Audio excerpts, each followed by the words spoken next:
More about the political impact of this incident with NBC News senior political editor Mark Murray. Mark, good morning. Good to have you with us. So how much of a galvanizing effect do you think this incident could have on the Republican Party, especially ahead of this week's RNC, but then also we look ahead to November?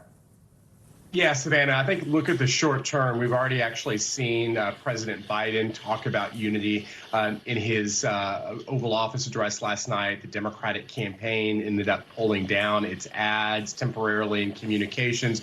We've also seen that on the Republican side of things, too. And so some more unity in the air, but how long that lasts, it's unclear. My colleagues at NBC have also ended up reporting that former President Trump has been talking about a more unifying convention speech when he accepts the Republican nomination officially later this week. And of course, we actually have to see if that actually holds true. Of course, you know, Donald Trump is somebody who has had incendiary rhetoric in the past, who talked about American carnage in his first convention address 8 years ago. And so if we're going to be talking about long-term unity, that is a long-term story to watch. And we've seen these calls for unity. We have also, though, seen some Republican lawmakers pointing fingers at President Biden and Democrats over this assassination attempt, accusing them of whipping up anti-Trump rhetoric. I mean, do you see a softening of the political messages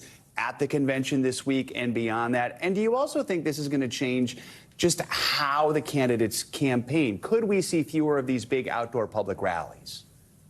Yeah, Joe, I don't know how the outdoor rally situation is going to be affected. And of course, a lot of that has to go with the independent review that ends up happening when it comes to the Secret Service and its handling of events on Saturday. But, you know, as far as how the Republican, you know, they have obviously been angry at the Democratic rhetoric. And in the presidential campaign season, Joe, you know, there is some tough rhetoric on all sides. But what I am actually going to be watching are some of the Democratic and progressive rhetoric that we've heard over the past year about if Donald Trump is reelected.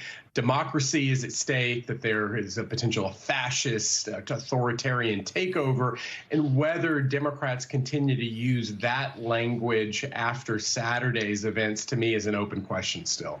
Mark, before this happened, a big conversation in terms of the election and campaigns. These many calls from Democratic lawmakers for President Biden to step aside in the election after his performance in the debate. Does this incident change anything for the president? In the short term, Savannah, it's actually frozen those kind of conversations. My colleagues Natasha Korecki and Carol Lee have written that there are Democratic voices who, you know, part of the movement to oust Joe Biden from the top of the Democratic ticket.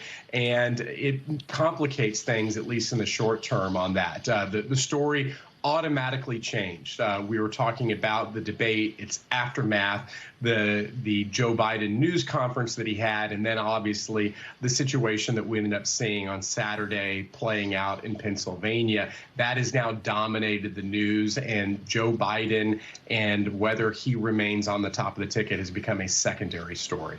All right, Mike Murray, thank you very much.